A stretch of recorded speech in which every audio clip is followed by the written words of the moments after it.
Bab yang selanjutnya terkait dengan tasawuf terapi. Bismillahirrahmanirrahim. Ini pendek-pendek aja, farewell aja ya kajiannya. Al-Quran membimbing kita supaya bisa memahami kepribadian individu yang sehat. Yang sakit secara psikologi sebenarnya bisa dilihat melalui apa yang tampak di permukaan. Kalau secara fisik akan tampak ke permukaan kan. Mengarinyi, damam, bisa dipegang. Nah. Aktivitasnya kelihatan baik berupa perkataan. Tapi ingat, kalau antum peka, penterapis yang benar, secara fisik, secara rasa, secara energi tidak terasa, tapi dari perkataan antum sudah bisa ini sakit. Kalau antum paham yang di atas, itu udah sakit fisik. Perbuatan itu menunjukkan itu sakit fisik. Sikap, gerak-gerik, aroma wajah, sorot mata. Poinnya itu. Nah, ini udah keren nih. Jadi antum ngelihat, baru ngomong nggak sakit nih. Indikasinya ini. Sudah itu, berbuat, pas dia berbuat ngambil rokok, udah tak tahu deh. Ini sakit ini, perbuatan. Yang kedua. Sudah itu, suara, intonasi, vokal. Ini sakit nih. Itu ilmu Islam itu. Di medis nggak keraba itu. Nah, sudah itu aroma wajah, warna dalam konsep pemahaman kepekaan indrawi memang. Tapi ada sisi yang disebut mesti dipahami secara intelektual. Biru, kuning, hijau, ya, gitu, aromatis, ya. Kaitannya ke aromatis ya, ke bau nanti. Itu disebut raut atau wajah, pandangan dari sepandangan sorot mata juga bisa ditunjukkan bahwa itu penyakit. Sayu, tajam, ya, menangis, ya, itu sakit. Itu tidak kejiwaan, ke fisik itu. Nanti ujungnya, ya. Kira-kira paham maksud Anda sampaikan ini ya. Jadi perabaan kita sudah cenderung lari ke fisik. Tapi kita pahami dulu konsep kejiwaan dan mental. Tadi kan mental dan kejiwaan ada 9 silabus. Ya. Itu udah setengah SKS bro. Oh gitu. 2 tahun lah. Ya. Di kita berapa jam? Bayar ya 2 tahun tuh ya. Gitu. Udah dapat itu. Kalau diploma udah setengah diploma ya. Gitu. Sarjana muda ya. Gitu. Kembali lagi dong sampaikan, jadi dalam kondisi sehat atau sakit, baik dari sisi kejiwaan atau dalam fisiknya, antum sudah bisa membaca. Harus. Duduk? Udah bisa deh. Belum dong, ya belum sampai, inabahnya belum. Ya. Karenanya hubungan frekuensi lantun dan bacaan Al-Quran, ini udah punya pengobatan sebetulnya. Quran asyifa. Obat. Betul. Obat jiwa, obat mental, obat fisik. Yakin gak nih? Ada. Kok larinya ke ini ya? Larinya dia ke CTM gitu ya. Kok Quran ini ditinggalin ya? Kan bingung nih. Iya kan? Di Quran ada kodam. Ada penjaga. Kodam bisa nyuruh cari obat. Itu enggak ngandung sampein itu. Itu ngandung sampein dulu. Gitu ya. Tunggu dulu ya. Udah itu dulu. Ya. Jadi frekuensi lantunan bacaan Al-Quran sesungguhnya pertama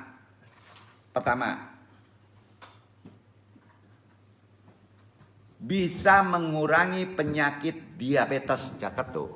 Lantunannya aja. Walaupun antum nggak bisa, nggak ngerti, nggak paham, nggak menafsirkan. Jadi kalau diabetes akut, perbanyak baca Quran. Secara spesifikasi harus tahu juz. jusnya, gitu. Jus antum apa? Kan nggak tahu tuh, nanti diinabah. Paham nggak tuh?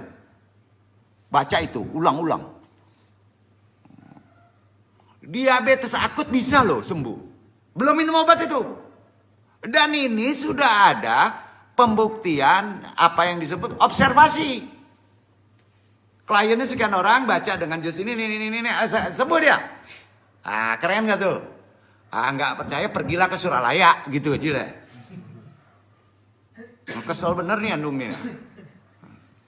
Nah ini kadang kala sulit memang. Karena itu amalannya lama sama orang itu. Ya. Jadi udah jelas diabetes itu.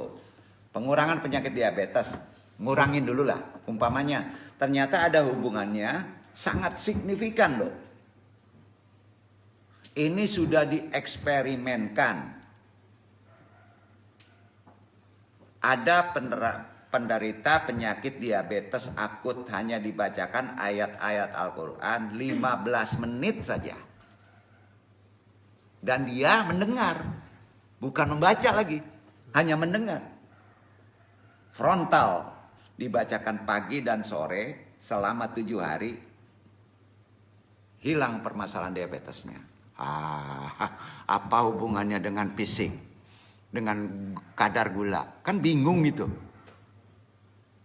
Nah ini yang mesti diingatkan karena kita serba depan. Gitu bahasanya. Iya kan? Satu. Berarti di sini Anung tanggung jawab ngomongnya. Sudah ada pembuktian eksperimennya. Kita kan sama tahu orang yang diabetes itu kalau sudah akut luar biasa tingkat kecemasannya kan. Nggak percaya tanya deh. Bisa stroke lu. Ternyata ini jadi secara kejiwaan dulu. Dia lebih tenang dan ujung ketenangan itu menimbulkan turunnya kadar gula. Nah, itu modal pertama penyembuhan. Tahapannya gitu. Umumnya orang yang sakit secara psikis lalu jiwanya lemah justru menjadikan bertambah penyakitnya kan. Logikanya gitu. Itu kan yang disebut psikosomatis. Ya. Ini memang bagian dari psikoterapi, psikologi. Tapi ingat ya, ada alumni fakultas S1, S2, fakultas tarbiyah. Ini benar nih, Andung nggak mati, nggak antum aja. Oh, anak akademis UIN yang nggak mati. Andung nggak mati, pakai cuit. Fakultas S1, S2, tarbiyah mengambil S3. Tempatnya nggak boleh tahu, tapi ujungnya nanti tahu. Dalam bidang kedokteran. Ini di Andung sudah terjadi, mungkin di antum belum terjadi, kan pening tuh. Kalau di antum belum terjadi akan terjadi. Bukan jadi peramal. Gitu bahasanya. Ya. Dalam bidang kedokteran. Tarbiyah ngambil S3 bidang kedokteran, bingung nggak? Kan bingung tuh. Antum nggak berani tuh. Ini S3 loh, disertasi loh. Ya. Ini benar terjadi di UIN. Disebut lagi identitasnya. UIN. Selidikilah UIN tuh UIN kan banyak sini. Ya. Setelah melakukan penelitian, judul yang diteliti kira-kira gini deh. Hubungan antara frekuensi sholat tahajud dengan meningkatnya imunitas tubuh. Sholat tahajud apa kaitannya dengan daya tahan tubuh? Itu ada hubungannya. Berarti dia mudah-mudahan dapat berkah ilham atau berkah mengkaji, dia mendapatkan judul ini. Ya. Terhadap penyakit, dan dia berhasil mempertaruhkan disertasinya di depan guru besar yang anehnya pengujinya semua doktor medis. Bukan UIN. Bukan psikolog UIN, bukan tasawuf UIN, tapi dokter medis. Nah, jadi yang dibingungkan oleh tim penguji awalnya adalah orang yang mengambil bidang kedokteran medis berbackgroundnya bukan dokter. Background kan tarbiyah. S2-nya tarbiyah. tapi tarbiyah Islam. Kan itu yang buat bingung. Dan ternyata ada dispute lah gitu istilahnya, ada penolakan dari penguji tadi kan. Iya kan? Nggak bidangnya kok dia mengambil bidang ini. Ya. Ini kan gak dokter, kok ngambil bidang S3-nya. Dia meragukan faktanya. Cum laude terbaik. Bukan cum laude ya. Disertasinya nilainya tertinggi. Waktu eksperimen, frekuensi sholat tahajudnya itu dieksperimenkan. Dibuktikan kepada orang-orangnya. Dia dihadirkan. Berani dia menghadirkan. Nah, jadi salat tahajudnya itu istiqomah tiap malam, sekian banyaknya, sekian jumlah waktunya, dan ditentukan jamnya, dibuktikan ternyata imunitas tubuhnya mengalami peningkatan yang begitu hebat. Drastis kalau dibandingkan oleh orang yang tidak melakukan konsep kontrol sholat tahajud tadi. Itu pembuktiannya. Ya. Nah, ini kan artinya efek ke fisik sangat signifikan. Dari laku lampah, sholat tahajud yang lebih cenderung kepada pendekatan kejiwaan dan ruhani. Ya. Jadi ternyata pendekatan spiritual itu berpengaruh. Pertama, ilmu. Di sini dapat ilmu kita. Pada kejiwaan. Efek spiritual itu pertama akan dapat pada efek kejiwaan. Kedua, pada mentalitas. Ketiga, berpengaruh kepada fisik. Yakin itu. Jadi bukan stop pada mentalitas dan atau kejiwaan dan mentalitas saja, tapi sudah lari ke fisik. Sedangkan psikologi Islam hanya sampai kepada kejiwaan dan mentalitas, tidak ke fisik. Medis hanya larinya ke fisik saja. Paham maksudnya? Sekarang pertanyaan, jurusan yang akan ada ini seharusnya ke sini. Kalau jurusan yang mentok ke mentalitas, jangan buat itu. Udah aja psikologi Islam. Nah, rasain. Andong kritik kan? Enggak lah, harus ke situ. Memang kenyataannya gitu. Karena buktinya ada. Orang yang sudah lumpuh hatinya, awalnya dilakukan dengan inaba, kecanduan narkoba, rusak hatinya, dan harus minum obat medis yang harganya luar biasa dan ada di jemaah kita. Sudah miliaran. Hanya dengan dilakukan mandi, tobat, zikir, tahajud. Sembuh? Sampai kini sembuh? Bisa babi ini banyak. Maaf. Masya Allah. Itu bukan satu. Bukan satu. Berarti yakini itu. Ada bukti empirisnya. Ini kan motivasi kita ya. Nah, ini sih supaya jadi bahan referensi untuk antum, untuk kalau ada tanggung jawab di sana, ada keyakinan di sana untuk bisa membuktikan kepada mereka. Iya kan? Nah. Aduh, bayar tuh, bayar. Kan itu ilmu. Iya kan? Jadi sudah jelas spiritualitas Islam, tasawuf dan psikoterapi bisa sampai pengaruh kejiwaan, mentalitas, dan kesehatan secara fisik. Ada kelebihan? Ada. Jadi kalau antum mengamati fenomena Abah Anom, itu faktanya. Kalau ingin bukti itu aja. Abah Anom itu kan pengamal tarekat. Betul kan? Dan beliau sudah banyak yang tahu, khususnya di Indonesia, merehabilitasi orang-orang yang kecanduan narkoba. Bukan kecanduan narkoba aja, silakan tanya. Penyakit lain juga banyak. Bahkan menyembuhkan penyakit gila. Ini kan sekali lagi fakta yang menunjukkan bahwa riset-riset yang terkait dengan ajaran tasawuf, dengan metode tarekat, pengobatan, terapi inaba, atau spiritualitas Islam secara bahasa umum, ternyata sangat empirik hasilnya. Setuju? Sangat empirik nggak? Nggak mau kalah tuh medis, masih laku juga itu. Rumah sakit jeger-jeger. Iya kan? Jadi kodrat zamannya sekarang sudah seharusnya yang hal ini khususnya tasawuf dan terapi pengobatan yang diperdalam di akademis, mungkin khususnya di UIN ya. Alhamdulillah kalau di Andung nih pihak akademis seumpama UIN ya, Imam Bonjol lah apa saya ya, sudah membuka parodi ini ya. Andung bersyukur, Andung berani dukung kan itu ibadah keren. Bukan ibadah main-main. Jadi antum boleh melibatkan diri ke situ. Dan bukan faktor daripada beda jurusan, jangan. Ya. Walaupun sesungguhnya sudah sangat terlambat kalau dibandingkan dengan amalan metode inabah, iya kan? Nah. Dan ini bukan omongan bohong kan? Nah. Yang sudah puluhan tahun diamalkan oleh Abah Anom dan jajaran wakil talkinnya, dan bahkan yang duduk ini sudah ikut membantu, bahkan sudah mengamalkan, sudah 35 tahun, ya, dengan metode Torekot Qadariyah wa Naqsabandiyah yang sudah menyebar bahkan mendunia. Itu faktanya.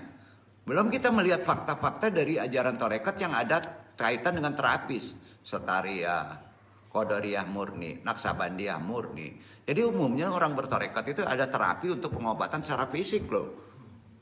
Cuman itu tidak terbuka secara umum.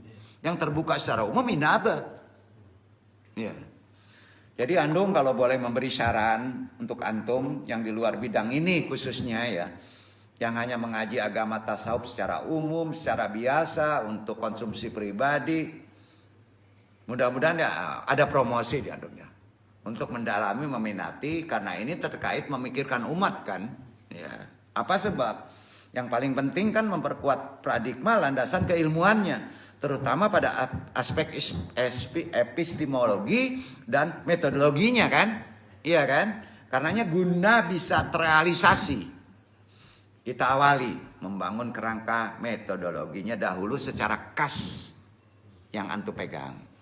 Bangun dulu metodologinya. Akademis banget Andung ya. Enggak, Andung terpaksa jadi dosen dulu ya. Bangun dulu perencanaan metodologinya itu dulu. Sudah itu khususnya diawali banyak riset. Riset. Satariyah apa sih metode terapinya? Yang ada di sini kan dominan Satariyah. Jangan dulu nyandar ke Qadariyah ya. Karena terkait dengan nanti kan di lingkungan lokal. Harus sesuai dengan kultur lokal orang yang belajar. Paling 1-2 yang belajar dari Jawa Barat ke UIN ini kan. Coba lokal dulu, Minang apa sih? Oh, budaya yang ditanamkan secara kejiwaan, mentalitas itu Satariyah. Metodologi Satariyah apa? Riset kan? Ya bila perlu alat maru-maru tuh ke sana. Keulakan. Gimana sih ngobatin sini? Oh pakai daun sirih katanya. Oh pakai dulang. Apa sih ininya, herbalnya? Nggak apa-apa. Nanti kita kan berkembang intelektual itu. Jadi bahan disiplin ilmu yang sifatnya khas. Ya. Riset dan amalan harus dilakukan. Itu metodologi awal. Dasarnya kan ajaran tasawuf. Itu kan pendekatannya ajaran epistemologi apa tasawuf itu? Jangan lupa ini. Tasawuf itu ajarannya kalau antum mesti paham adalah irfani. Arif. Jangan ada perlawanan ke medis, nggak boleh. Ikuti dulu. Irfan. Nah, Irfan kan metafisik. Iya kan? Irfan itu metafisik. Tapi kok bisa terapi? Jawab. Tuh. Tasawuf irfani. Tapi kok bisa terapi? Terapi apa? Fisik kan? Jadi kalau menyebut ajaran tasawuf digabung dengan psikoterapi berarti harus terbukti secara fisik. Tuh. Benar nggak? Benar ya? Pujilah dong, nanti alhamdulillah lagi ya. Gimana nih? Nah, itu dasar metodologi dasar. Ya. Terapi kan fisik sifatnya. Atau apa bahasa kerennya? Empirik kan? Bisa dikatakan ilmiah. Makanya dia itu bukan tidak ilmiah. Masuk nggak kalau ilmiah ke akademis? tasawuf dan psikoterapis adalah ilmiah. Buktinya adalah sudah ada di Inaba. Ya kan itu? Metodologinya di situ. Jadi metodologi secara lokal antum udah tahu. Berarti kan menggabungkan antara epistemologi irfani dan burhani, tajribi, bayani. Pusing antum. Gabungkan itu tingginya ya. Itu sabinya dia dong. Kalau digabung dengan burhani, tajribi, bayani, repot. Tajribi itu digabungkan yang tadi. Strata S3 uji tajribi dengan kedokteran bisa. Kalau tiga-tiganya antum gabung, burhani, tajribi, bayani ada di sini. Mau belajar mahal itu. Iya kan? Kok jadi sombong gini? Enggak, antum enggak pelit. Perkara ini enggak pelit. Tahu kalau ujung antum sudah sampai bayani. Ini mainannya. Kek. Mau? Kan nggak bisa dijabarkan ke dunia sekarang. Jangan-jangan udah mati. Nanti pas turun Nabi Khidir baru bisa kayak gitu. Jadi ngeduluin. Paham antum? Berarti sudah tergabung dengan bayani. Sampai keterima makal sekarang. Seberapa ilmu yang ada di sini? Anu nggak menjabarkan ke UIN ya? Berapa ilmu yang antum dapat? Kasihan, takut hilang ilmu ini. Ingat, yang paling tinggi adalah penggabungan tasawuf itu adalah irfani, ya. Sudah itu digabung dengan burhani, tajribi, bayani. Itu fisik murni. Takutnya disebut insan kamil. Manusia itu udah sempurna. Secara sekaligus tuh. Ini sudah gradasi ilmu yang harus diperkuat sebetulnya. Insya Allah ke depan akan sampai sini gradasi ilmunya. Berpikir kita kan nggak lokal lagi. Bukan mendunia lagi. Langitan. Masya Allah. Jadi pertama perkuat landasan epistemologinya, metodologinya, memperkuat riset-risetnya sehingga ilmu pengetahuan psikoterapi ini walaupun baru dasar kalau di Andong, yang disebut baru psikoterapi tergabungkan dengan tasawuf, kan itu barunya. Amalkan itu, insya Allah Andong tuntun. Amul bantu, amalan torekotnya semakin kuat, insya Allah kita perkuat di sini. Dan ternyata alumninya harus bisa masuk ke semua lini ya, dan bahkan bisa. Jebolannya bisa masuk ke dunia pendidikan, bisa masuk ke dunia kesehatan, industri. Percaya nggak tuh? Apa sebabnya? Apa sebabnya? Kalau jurusan misalnya tasawuf dan psikoterapi lulus, dapat diplomanya ini, ya. Baru strata S1, dia dibutuhkan semua. Baik itu bidangnya misalnya jebolannya ya, industri atau pendidikan, kesehatan juga pasti diperlukan. Kita manusia kan butuh tubuhnya terdiri dari aspek jiwa, aspek fisik, betul kan? Ada fisika, ada metafisika di dalam diri manusia, yakin nggak? Yakin. Aspek fisik dan aspek kejiwaan harus prima dan harus sehat kan? Iya kan? Manusia seperti inilah yang sangat dibutuhkan dalam kehidupan kodrat zamannya ke depan kan? Iya kan? Ini nggak lama lagi. Ya. Jadi kehidupan ke depan yang penuh dengan tantangan persaingan harus antum pahami itu. Jelas memerlukan penterapi yang handal dari akademis. Setuju? Bukan dari torekot. Torekot masih kekurangan. Karena tidak ada bukti empiriknya. Itu tidak dihargai oleh orang sekarang. Ya. Insya Allah, apalagi sekarang sebentar lagi ada musim era stres berjamaah kan. Tahu kan? Bentar lagi kan? Apa tuh era ini? Pilek influenza ya. Pilek itu influenza ya. Itu seharusnya kan lulusan ini harus ini akademisi lu kebentuk. Itu tugas salah satu. Kan itu berjamaah tipatnya sebenarnya. Nanti kan banyak yang stres aneh. Itu masuk tuh. Syukur-syukur laku besok. Ini kan artinya harus banyak orang yang bisa melakukan terapi. Jadi kalau antum bisa ke ilmu tasawuf terapi insya Allah akan bisa masuk dalam semua lini kehidupan. Mudah-mudahan dengan memahami risalah Andung ini, yang setidaknya bagi antum khususnya Iwan, Ahwat YMAA maupun Ikhwan Akademis bisa memperoleh manfaat dari risalah ini dan sebagai dasar.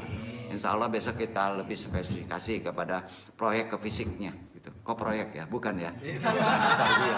Wabillahi taufiq wal hidayah. Banyak maaf. Wassalamualaikum warahmatullahi wabarakatuh.